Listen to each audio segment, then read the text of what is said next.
이제 드디어 여호수아를 다 끝내고 오늘부터는 사사기서를 함께 읽어 내려가면서 하나님의 은혜를 함께 나누게 되겠습니다. 사사기는 여호수아가 죽은 후에라는 말로 먼저 시작하죠. 1절 말씀 한번 같이 읽겠습니다. 시작. 여호수아가 죽은 후에 이스라엘 자손이 여호와께 여쭈어 이르되 우리 가운데 누가 먼저 올라가서 가나안 족속과 싸우리이까. 여호수아가 110세에 세상을 떠나서 딥낫세라의 장사가 되죠. 그 후에 이제 아직 남아있는 과제가 있습니다. 여호수아와 함께 이스라엘 백성들이 가나안 정복 전쟁을 했지만 주요한 그런 지역들을 점령하고 가나안 전체 패권을 장악한 것은 맞지만 구석구석 모든 지역을 다 정복하고 가나안 민족들을 다 쫓아낸 건 아니었습니다. 패권은 장악했고 그리고 남아있는 지역들이 아직 있는데 그 지역들은 12지파에게 각각 분배가 되어서 그 지파들이 이제 그 지역으로 가서 자기들에게 분배되어 있는 그 지역에 가서 싸워서 그 지역을 얻어야 하는, 가나안 족속들을 쫓아내야 하는 그런 과제가 아직 그들에게 남겨져 있는 그런 상황이었습니다. 그런데 여호수아가 세상을 떠난 후에 사무엘에 이르기까지 왕정 시대가 시작되기 전까지 약 350년간 이스라엘 역사에 암흑기가 찾아옵니다. 그게 바로 이 사사기 얘기입니다. 지도자가 죽게 되니까 급속히 이방 문화에 또 그들의 죄악에 젖어들어 갑니다. 그러니까 하나님께서 그들의 죄악을 징계하시기 위해서 이방인의 손에 붙이시죠. 그리고 그 고통 가운데서 이스라엘이 부르짖으니까 사사들을 통하여 구원하십니다. 자, 이것이 사사기 전체에 계속해서 반복되는 그런 이야기의 주제들이 됩니다. 이스라엘 백성들이 주변에 살고 있는 가나안 주민들과 동화되면서 우상 숭배와 죄악에 빠지게 되고, 그러면 하나님께서 이방 사람들을 통해서 저들을 압박합니다. 그러면 저들이 고통을 당하니까 하나님께 부르짖고 하나님께서 부르짖음을 들으시고 사사들을 보내서 저들을 구원하십니다. 그러면 얘기는 여기서 끝나야 되죠. 구원하셨으니까 이제 그 하나님의 은혜에 응답해서 그들이 지난날 죄악에 빠졌던 데서부터 돌이켜서 이제는 오직 하나님만 섬기는 믿음의 길로 돌아서야 되겠는데 이 일이 반복되는 거예요. 사사를 통해서 구원하시고 그 후에 이들은 이제 평안해졌다, 이제 어려움이 없어졌다, 그러니까 그만 이전의 죄악으로 다시 돌아가게 됩니다. 그러면 그 이전에 있던 게 또다시 반복이 되는 거예요. 죄악으로 돌아가면 이방인을 통해서 또다시 고통이 찾아오고, 고통이 찾아오면 하나님께 부르짖고, 부르짖으면 사사를 통해서 구원해 주시고, 그럼 여기서 또 악순환이 끝나야 되는데 또다시 편하다, 그리고 마음을 놓아버리다가 또다시 죄악에 빠지고, 그럼 어떻게 되죠? 또 반복이에요. 그 다음에는 이방인을 통한 고통이 찾아오고, 부르짖고, 사사들이 나타나고, 구원받고, 이렇게 계속해서 범죄, 부르짖음, 사사들의 개입, 하나님의 구원, 그리고 또다시 죄로 돌아서고, 또다시 고통이 찾아오고, 부르짖고, 사사들을 보내시고 구원하시는 이런 악순환의 사이클이 계속 반복되는 게 이게 사사기의 얘기입니다. 이게 전체 주제예요. 근데 여러분, 우리의 삶도 그런 것 같지 않습니까? 우리들이 어려울 때는 열심히 하나님의 이름을 부르면서 그렇게 하나님의 도우심을 구하죠. 그러다가 어떻게 되죠? 하나님께서 나를 도와주셔서 모든 어려움에서 해방이 되고 자유를 얻게 되면 처음에는 하나님 감사합니다, 이제는 내가 하나님의 뜻을 따라 살겠습니다. 그러다가 편안해지면 또 나태해지고 또다시 죄악에 빠져요. 사사기의 얘기가 남의 얘기가 아니에요. 사사시대 이스라엘 백성들이 그렇게 어리석게 살아가지고 그렇게 얘기할 게 아니라는 거죠. 참 바보 같은 사람들이 어떻게 그렇게 얻어맞고도 또 그렇게 또 죄를 범하고 그럴 수가 있나. 그게 남 얘기가 아니에요. 바로 우리 얘기고 나의 얘기고 여러분 자신들의 얘기예요. 사사기를 보면서 하나님께서는 우리들 자신을 돌아보라 라고 하는 겁니다. 그런데 사사기 전체 주제가 뭡니까? 나중에 저 뒷부분에 나오지만 이때에 이스라엘의 왕이 없으므로 저들이 소견에 옳은 대로 행하였더라. 이게 사사시대의 전체를 요약하는 한마디 중요한 요절이 아닙니까? 왕이 없었다. 왕이 왜 없어요? 하나님이 왕이신데. 하나님을 왕으로 섬기지 않는 백성들이 있었기 때문에 이 문제가 생기는 거죠. 오늘 우리들의 삶에도 마찬가지인 겁니다. 사사기를 통해서 우리들에게 계속해서 도전해 주시는 질문은 이거예요. 너희의 왕은 누구냐? 내게 지금 왕이 있느냐? 이걸 지금 계속 물으시는 거죠. 사사기의 사람들이 계속해서 이 어려움을 반복할 수밖에 없었던 그 한 가지 이유가 있다면 그들에게 왕이 없었다는 거예요. 왕이 없어서가 아니라 왕 되신 하나님을 왕으로 인정하지 않고 살았다는 이게 문제가 되는 거죠. 그래서 여러분 사사기를 읽으면서 계속 여러분 자신에게, 우리 자신에게 그런 질문을 던지며 살아갈 수 있길 바랍니다. 우리에게 왕이 있는가? 너희에게 왕이 있는가? 사사기는 계속 우리에게 그렇게 질문하는 거예요.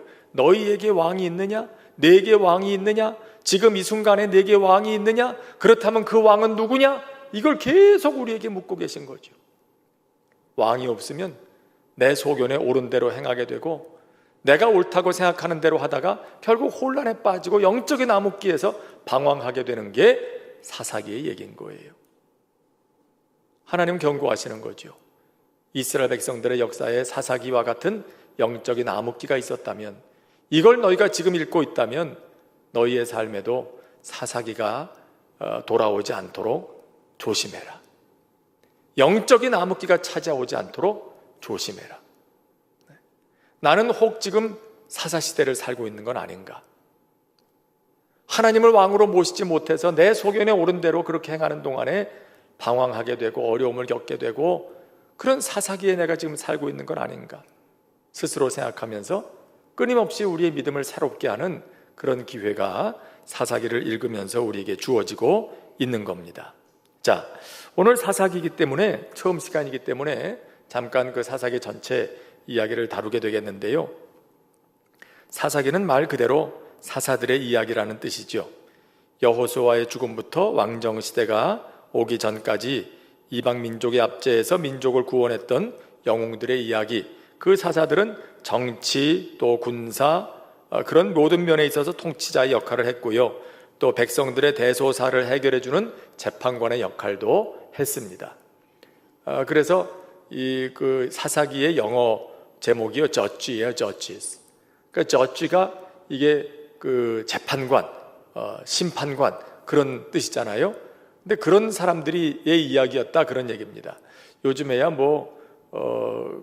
여러 가지 어려움들이 있으면 가서 호소하고 문제를 해결할 그런 통로가 많이 있습니다만 예전엔 그렇지 않았거든요. 한 부족, 옛날에 부족 국가 시대였으니까 그런 부족의 지도자가 있으면 그 지도자가 그 부족 안에 일어나고 있는 여러 가지 대소사 어려운 일들을 해결해주는 그런 재판관의 역할까지 했어요. 누가 살다가 억울한 일을 당했어요. 그럼 그 일을 가지고 그 족장에게 찾아가는 거예요. 이런 어려움을 풀어주세요. 그러면 그 족장이 선후 얘기를 다 들어보고 옳고 그름을 딱 판단해 주는 거죠. 또 이런 역할을 했던 게 그 당시에 사사들인 거예요. 심지어는 이들은 하나님의 말씀으로 저들을 가르치는 종교적인 지도자 역할까지 했던 거죠. 이게 그 사사들인데 이 사사기를 누가 기록했는가는 아직까지는 잘 알려져 있지 않습니다. 혹자는 사무엘이 썼다 그런 얘기도 있지만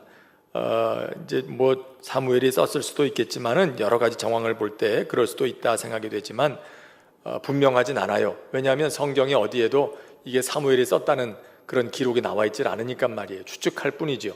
그러나 분명한 건 사무엘과 동시대에 살았던 어떤 사람에 의해서 기록됐다는 건 분명해요.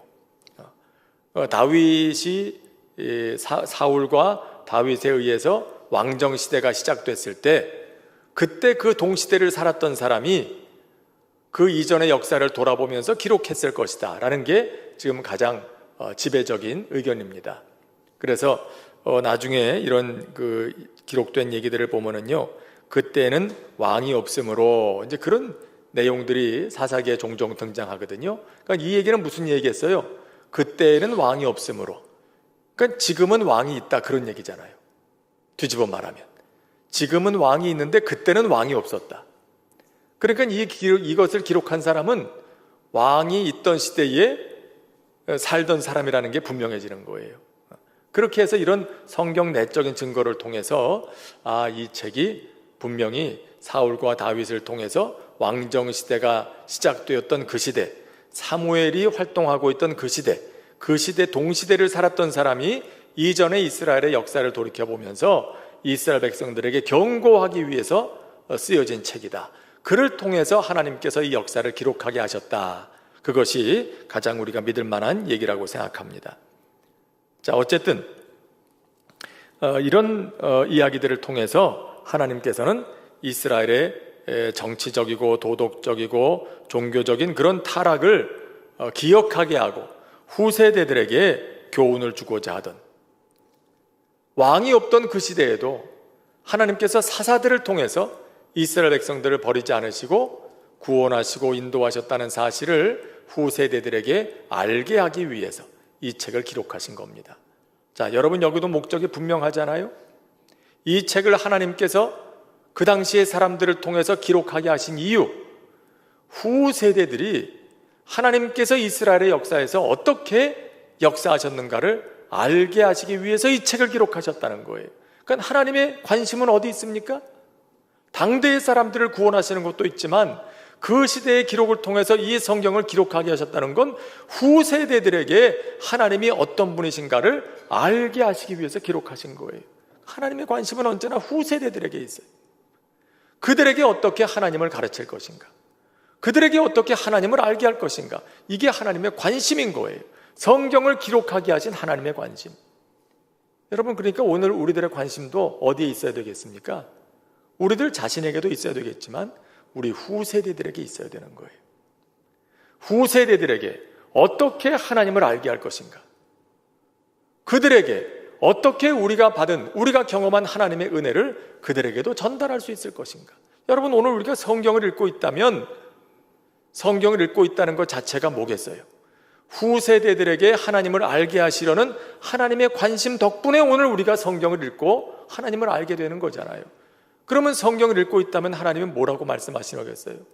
너희 전 세대들이 그들의 후세대인 너희를 위하여 기록한 성경을 통해서 너희가 하나님을 알게 된 것처럼 너희들을 통해서 너희의 후세대도 하나님을 알게 되는 것, 그것이 나의 뜻이다.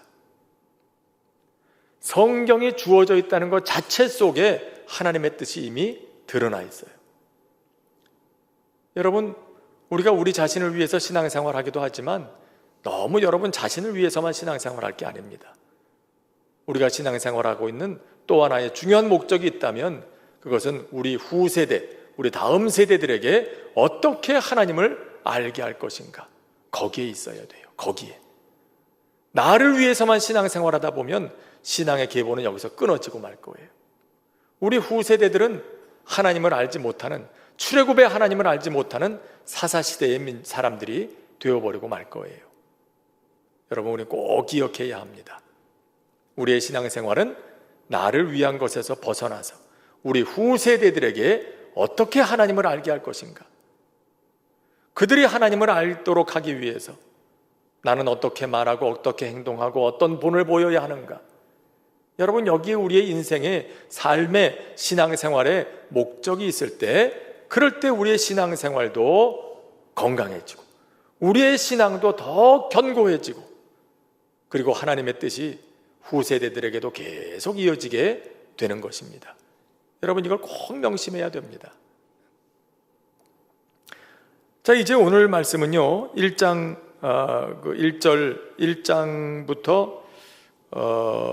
1절부터 3절까지 보면은요, 이제 사사시대의 배경을 쭉 설명하는 내용이 나오고요.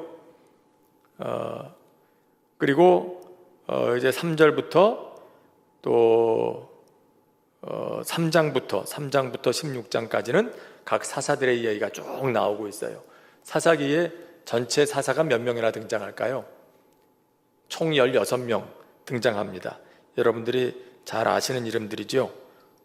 그런 16명, 온니엘, 최초의 사사였던 온니엘, 에훗, 삼갈, 드보라, 바락, 기드온, 아비멜렉, 돌라, 야일 쭉 나가서 마지막 사사요 최초의 선지자였던 사무엘에 이르기까지 이렇게 쭉 16명의 사사들이 등장하고 앞으로 그분들의 이야기가 쭉 나오게 될 겁니다.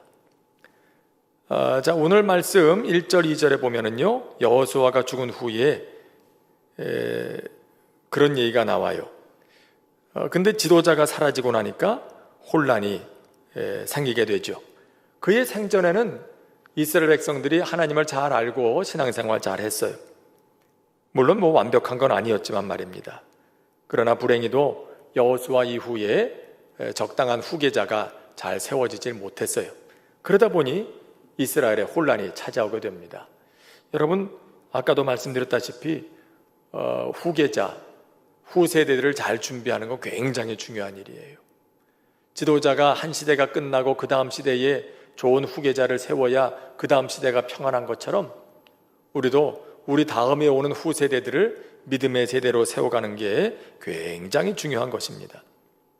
자, 이제 하나님께서 유다가 주도적으로 시므온과 협력해서 올라가서 가나안 땅을 취하라, 그렇게 말씀하십니다. 내가 너희에게 그 땅을 주었다 말씀하시죠.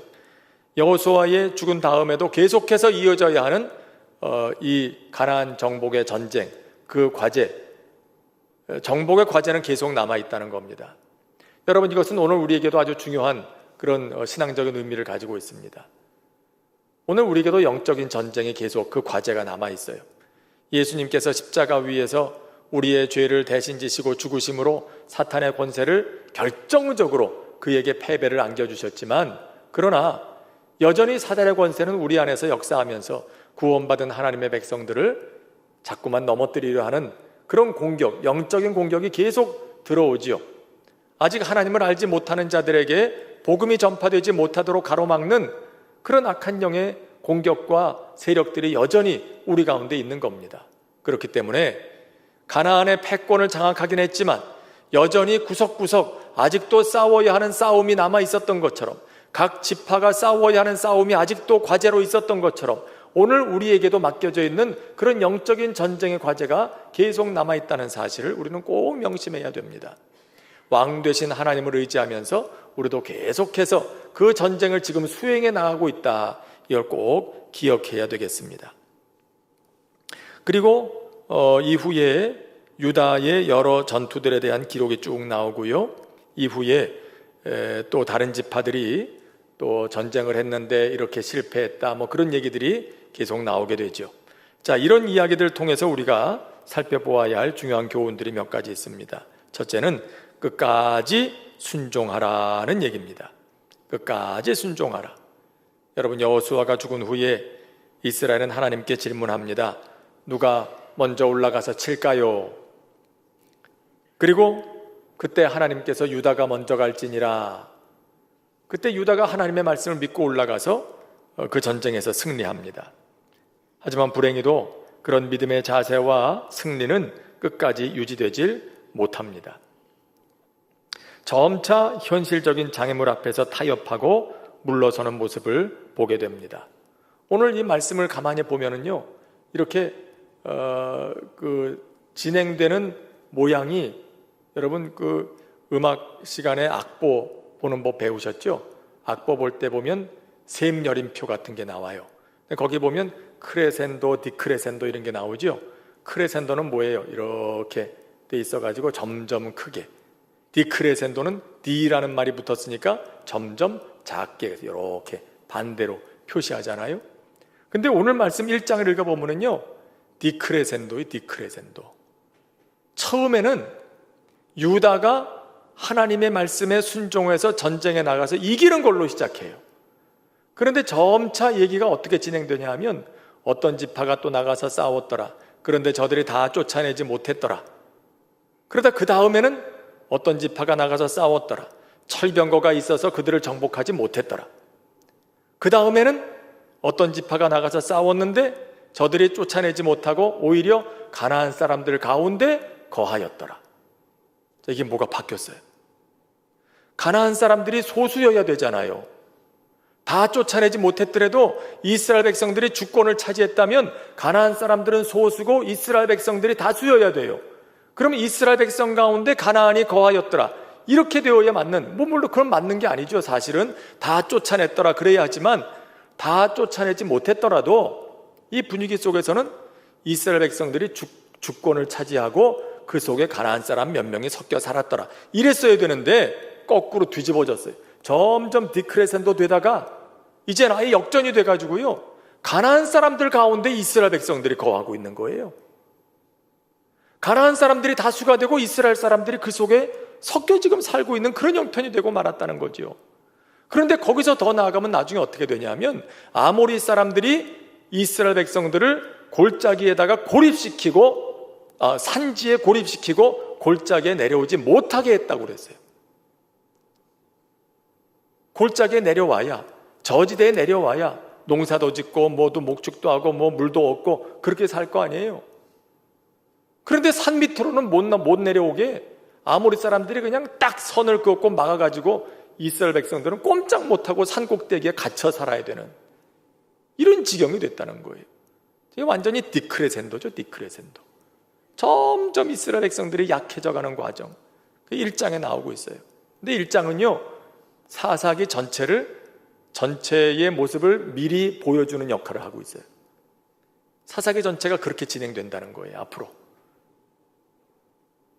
우리가 뭐 많은 사람들이 좋아하는 성경 구절, 처음은 미약하였으나 나중은 창대하리라 그랬는데, 사사기는요 거꾸로예요.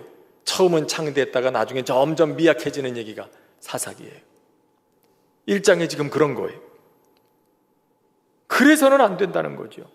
이스라엘 백성들이 처음에는 순종해서 승리하다가 눈앞에 뭔가 장애물만 나타나면 주춤주춤 뒤로 물러서면서 결국은 손들고 마는. 여러분, 그래서 사사기 1장을 통해서 우리가 배워야 할 건 끝까지 순종하라. 끝까지 순종. 처음에는 뭐 은혜 받았다고 뭐 그러다가 나중에 점점 약해져가지고 뒤에서는 그렇게 약해지는 그런 거 말고, 우리도 신앙생활 하다가 예배드리고 뭐 무슨 뭐 부흥회한다 뭐 한다 은혜 한복 받고 내가 이제는 뭐 세상에 나가서 이렇게 살아야지 그렇게 결단을 했어요. 그런데 삶의 현장으로 딱 돌아가서 나름대로의 자기들의 삶의 현장에서 철병거 하나 만날 때마다 타협을 하는 거예요. 여기서 아모리 사람 하나 만날 때마다 내가 죽는 거예요. 그러면서 점점 처음에 하나님 앞에서 은혜 받았을 때의 그 결단과 그 신앙의 자세가 점점 뒤로 뒷걸음질 치게 되는 거죠. 그 모습이 누구의 모습이라는 거예요? 사사시대의 이스라엘 백성들의 모습이었다는 겁니다. 처음에는 하나님의 말씀에 순종해서 승리를 경험했지만 뒤로 갈수록 그 백성들과 싸우겠다고 나갔는데 어려움에 부딪힐 때마다 뒷걸음치는, 철병거가 있어서 못한다, 이게 있어서 못한다 그러면서 타협하고 그 앞에 무릎 꿇고 넘어지고 약해지고. 그래서 이 사사기를 통해서 우리가 꼭 배워야 할 건 끝까지 순종해야 한다. 둘째는 협력해야 승리한다는 얘기입니다. 협력해야 승리한다. 여러분, 유다가 처음에 싸우러 나갈 때 유다에게 하나님께서 네가 먼저 가서 싸우라. 그러니까 유다가 시므온 지파에게 부탁해요. 우리와 함께 나가서 싸우자. 같이 나가서 싸우자. 그리고 시므온이 그러겠다고 가서 같이 싸웁니다. 그리고 승리합니다. 여러분, 전쟁은 협력할 때 더 큰 힘을 발휘해요. 승리의 가능성이 높아지는 거예요. 우리나라도 예전에 한국전쟁이 있을 때 그때 북한이 중공군, 소련군을 등에 업고 그렇게 침공에 들어올 때 우리나라 혼자서 어떻게 막아요? 어떻게 그 전쟁에서 우리가 살아남을 수 있었습니까? 전 세계 각국에서 왔던 16개국에서 왔던 연합군, 참 그 안타깝지만 참 가슴 아픈 일이기도 해요. 얼마 전에 어떤 다큐멘터리 보니까는요, 한국전쟁에 참전했던 미군 병사들이 수만 명의 유해가 아직도 북한에서 돌아오지 못하고 있는데 그 참전했던 용사들 가운데 대부분이 20대예요. 10대 후반에서 20대. 한참 전도 유망한 그 젊은이들이 그때 당시만 해도 알지도 못하는 이 극동의 조그만 나라, 여기 와서 전쟁하겠다고 그렇게 와가지고 목숨을 바친 거예요. 그 사람들이 와서 도와주지 않았으면 우리나라의 힘만 갖고는 이 땅을 지킬 수 없었어요. 근데 그건 꼭 그 전쟁만 얘기하는 건 아니죠. 매사가 그렇다는 거예요. 협력할 때 더 힘이 나는 거예요.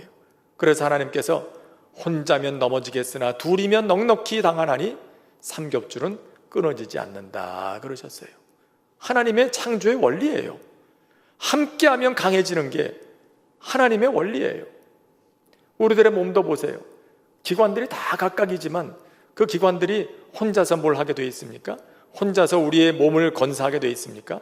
안 그렇죠. 각 기관들이 자기 역할을 감당하면서 서로 협력할 때 그때 몸이 건강하잖아요. 그때 힘이 나는 거잖아요. 이미 하나님께서 우리의 몸을 통해서 보여주시는 거예요. 협력해야 이긴다는 걸. 여러분, 그렇기 때문에 우리 성도들은요, 무슨 일을 하든지 서로 협력하는 법을 잘 배워야 돼요. 서로 어렵고 잘 안 맞고 힘들 때도 있어요. 서로의 성품이 마음에 잘 안 들 때도 있죠. 서로 성향이 다르면 또 협력하는 게 쉽지 않을 때도 있어요. 하지만 그럴지라도 그런 사람과도 협력할 수 있는 법을 배워야 돼요. 그게 하나님의 뜻이에요. 예수님께서 12제자를 뽑으실 때 가끔은 그 기준이 의심스러울 때가 있어요. 어떻게 예수님은 저렇게 하나같이 안 맞는 사람들만 뽑아놨을까? 하나같이 면면을 바라보면요, 서로 잘 맞고 협력이 잘 되는 사람들이 아니에요, 이 사람들이. 그러니까 맨날 길 가면서 싸웠다고 그랬잖아요. 길 가면서 제자들이 맨날 싸웠다, 맨날. 만나기만 하면 말만 시작하면 결국은 싸움이 되는 거예요. 그럼 예수님께서 사람 보시는 안목이 없어서 그런 사람들을 제자로 뽑으셨을까요? 그게 아니죠. 거기에 예수님의 뜻이 있는 거예요.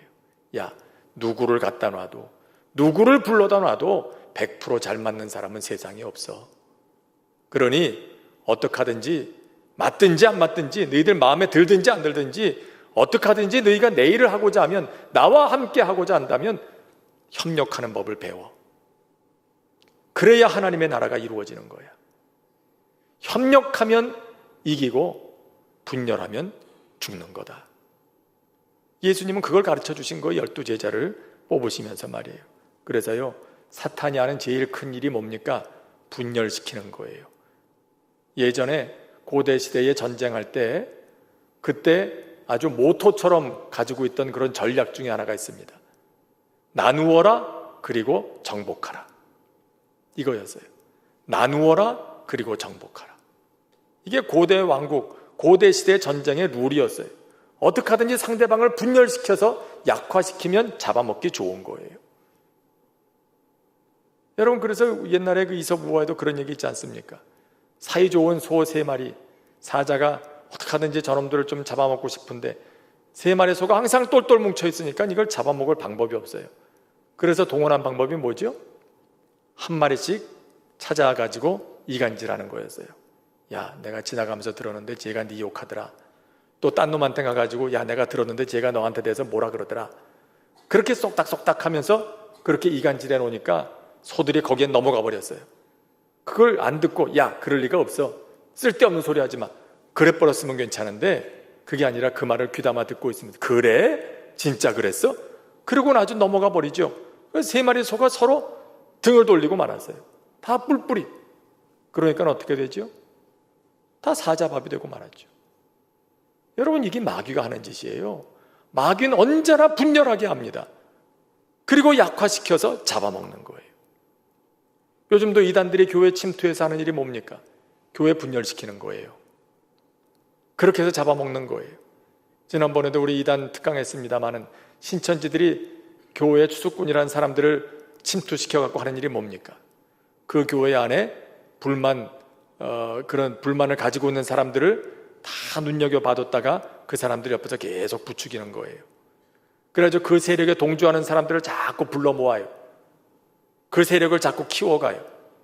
결국 팔을 만들어갖고 교회에 분란을 일으키고 교회를 쪼개고, 그리고는 자기들이 갖고 나가는 거예요. 심지어는 교회를 통째로 집어삼키기도 하고. 여러분, 이게 이단들이 하는 전형적인 수법. 사탄이 하는 방법을 그대로 사용하는 거죠. 나누어라, 그리고 정복하라. 여러분, 그렇기 때문에 우린 이걸 꼭 생각해야 됩니다. 서로의 은사를 존중하면서 어떻게 하든지 서로 협력하는 법을 배워가는 것. 서로 안 맞는다고 생각되세요? 난 저 사람하고 안 맞아서 도대체 못하겠어. 그렇게만 생각하지 마세요. 그게 마귀가 하는 소리예요. 거기에 귀를 기울이면 안 돼요. 그런 생각이 든다면 어떻게 생각해야 됩니까? 이 사람이 좀 나하고 안 맞는 것 같은데? 그러면 이게 하나님께서 저 사람과 협력하는 법을 배우라 하시는구나. 그렇게 생각하고 어떻게 저 사람과 협력할 수 있을까? 그걸 그때부터 공부하고 생각을 해야 되죠. 내가 낮춰야 되면 낮추고, 내가 받아들여야 될 부분이 있으면 받아들이고, 내가 인내해야 될 부분들이 있으면 인내하고, 그러면서 어떻게 하든지 서로 협력하는 방법을 찾아가라는 하나님의 뜻이구나. 그렇게 생각해야 돼요. 그럴 때 여러분, 모든 사람들에게 하나님께서 재능을 주시고 은사를 다 각각 주셨거든요. 그럴 때 그 사람의 은사를 통해서 하나님께서 일하시기 시작하는 거예요. 하나님께서 나로 협력하게 하신 데는 저 사람의 저런 은사 때문에 그런 거구나. 그걸 통해서 교회를 세우려고 하시는 거구나. 그걸 알게 하시는 거죠. 여러분, 이걸 꼭 생각해야 됩니다. 그래서 여기에 지금 협력이 승리의 비결이다. 1장을 읽으면서 알게 되고요. 또 한 가지는 하나님께서 기뻐하지 않은 것을 끝까지 쫓아내라. 철저하게 쫓아내라.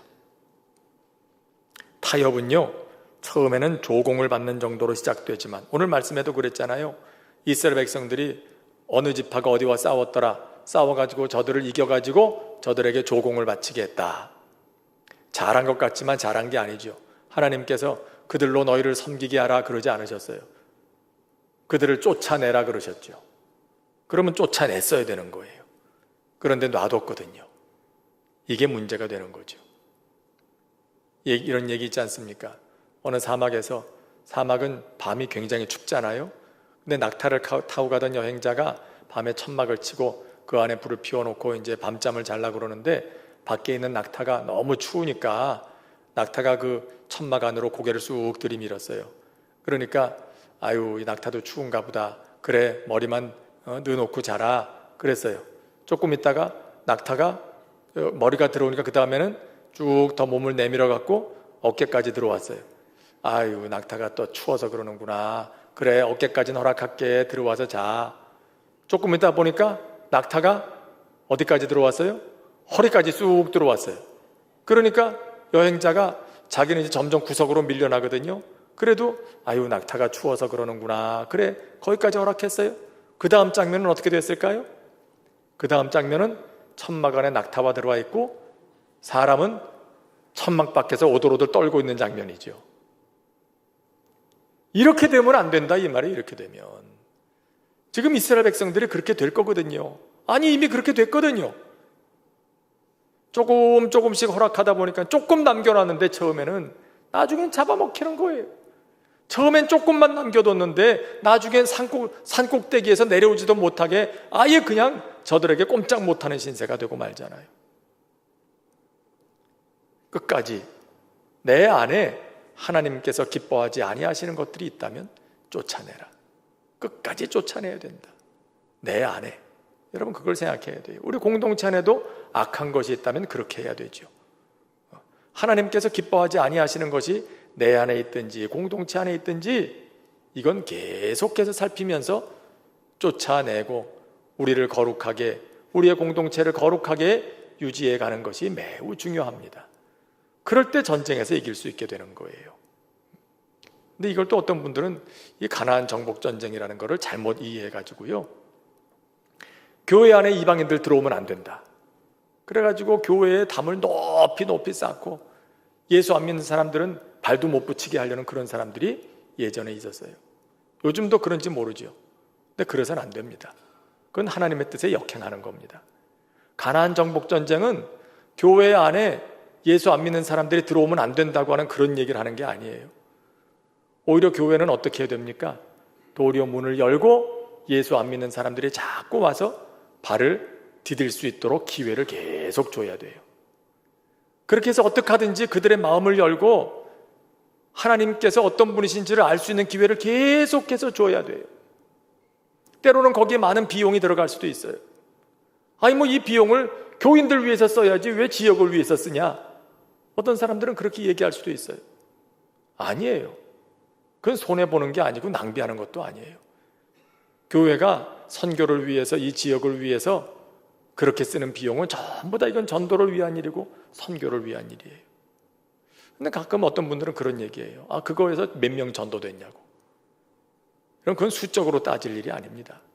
몇 명이 전도가 됐든 안 됐든 주님 오시는 날까지 교회는 계속해서 이 세계를 위해서 써야 할 것을 쓰고 제공할 것을 제공하고 이 세계를, 이 지역을 섬기는 일을 해야 돼요. 그게 교회에 준 사명이에요. 근데 그거 안 하고 교회가 교회만을 위해서, 교인들만을 위해서, 우리를 위해서만 그걸 모두 다 쓰겠다 그러면 하나님께서 뭐라고 하실까요? 야, 너희한테 준 그거 너희들끼리만 그렇게 쓰라고 준 줄 아냐? 네가 그 교회가 세워져 있는 그 지역과 세계를 위해서 다 쓰라고 준 건데 그거 안 쓸 거면 도로 내놔. 안 쓸 거면 내놔. 하나님 다 걷어가시는 거예요. 필요한 곳에 쓰라고 주신 거면 써야 돼요. 그러면 나머지는 하나님이 또 채워주세요. 그게 믿음이지요. 그렇게 가야 되지요. 저는 저희 교회가 참 좋은 방향으로 가고 있다고 생각합니다. 저희 교회 여러 공간들도 있고 뭐 이렇지만 그런 공간을 지역 사람들과 함께 나누는 건 하나님의 뜻에 부합한 일이라고 생각해요. 교회가 앞으로 그렇게 하지 않으면요, 점점 하나님께서 교회 문을 열어두실 이유가 없어요. 뭐 자기들끼리만 똘똘 뭉쳐서 완전히 그 사회에서 고립된 개토 그룹이 돼가고 있는데 그런 교회를 보고 사람들이 나도 예수 믿겠다고 누가 그리 들어오겠어요? 그럼 그 사람들 입에서 나오는 얘기는 이 말밖에 없는 거죠. 교회가 우리를 위해서 무슨 일을 했는데, 교회가 이 지역과 사회를 위해서 무슨 일을 했는데, 그 말 듣게 되면 교회는 끝난 거예요. 교회는 어쨌든지 사람들에게 이 교회가 여기 있어서 우리가 참 좋다. 그들의 예수 믿든 안 믿든 그거하고 상관없이 교회가 여기 있어서 참 좋다. 우리가 교회 덕을 참 많이 보고 산다. 고맙다. 근데 교회가 이사하겠다 그러면 현수막 들고 와서 데모하는 지역이 돼야 되는 거예요. 교회 나가면 안 된다고. 이 지역에 교회가 꼭 있어야 된다고. 그런 존재가 돼야 하나님께서 그 교회를 축복하시고 하나님의 일을 계속해 나가시는 겁니다. 여러분 꼭 그걸 명심해야 돼요. 그래서 구약 성전, 구약은 배타적이라고 생각하지만 그렇지 않습니다. 구약의 성전의 구조를 잘 보세요. 남자 제사장의 뜰, 남자들의 뜰, 여성의 뜰, 제일 마지막에 누구의 뜰이 있죠? 이방인의 뜰이 있어요. 놀라운 일이에요. 이방인들을 구약에서는 다 멀리하라고만 그러는 걸 줄 알죠? 아니에요. 하나님께서는 하나님을 알지 못하는 이방인들도 성전에 가까이 들어올 수 있는 공간을 마련해 두셨어요. 이방인들이라도 성전 뜰을 밝게 해라. 이방인들도 들어와야 된다. 그런데 예수님 계실 때 예수님께서 성전 안에서 물건 파는 사람들 다 내쫓으셨잖아요. 근데 그 내쫓으신 이유 중에 하나가 뭔지 아십니까? 그 사람들이 있었던 곳이 어딘지 아세요? 이방인의 뜰이에요. 이방인의 뜰에서 그 사람들이 다 매대 만들어 놓고 거기서 물건 판 거예요. 그러니 누구의 공간을 빼앗은 겁니까? 성전 안에 이방인들이 들어올 수 있는 공간이 없어진 거예요. 이스라엘 사람들이 자기들끼리만 성벽을 높게 쌓고 자기들끼리만 그 안에서 하고 있는 거죠. 하나님이 이걸 좋아하지 않아요. 예수님이 딱 보시고 이건 아니다. 이방인들도 성전 뜰을 밟을 수 있는 공간이라고 하나님 만들어 주셨는데 이것까지 빼앗아? 안 된다는 겁니다. 여러분, 심지어 구약의 성전에도 이방인의 뜰이 있었다는 걸 기억해야 돼요. 오늘 우리 현대 교회가 어디에 관심을 가져야 하는가? 오늘 말씀에 좀 일관된 얘기기도 합니다만은 내 안에 있는 우리 공동체 안에서 하나님께서 기뻐하지 아니하시는 것들은 이스라엘 백성들이 끝까지 이 사람들을, 가나안 사람들을 쫓아내야 했던 것처럼 쫓아내는 게 마땅해요. 하지만 그것이 교회가 세상을 향해서 문을 꼭꼭 걸어 잠그고 우리들만의 공동체를 만들어야 한다는 그런 걸 의미하는 게 절대 아니라는 겁니다. 여기서 사람들이 많은 오해를 하기 때문에 제가 오늘 이 말씀을 드리는 거예요. 오늘날 이런 것들을 우리가 교회론에 대한 걸 잘 알고 있어야 앞으로도 점점 더 예수님 오시는 그날이 가까워질수록 교회가 이 땅에서 존립하기 힘든 여건들이 계속 더 늘어날 거예요. 사회적으로, 환경적으로, 또 심지어는 법적으로도 마찬가지고요.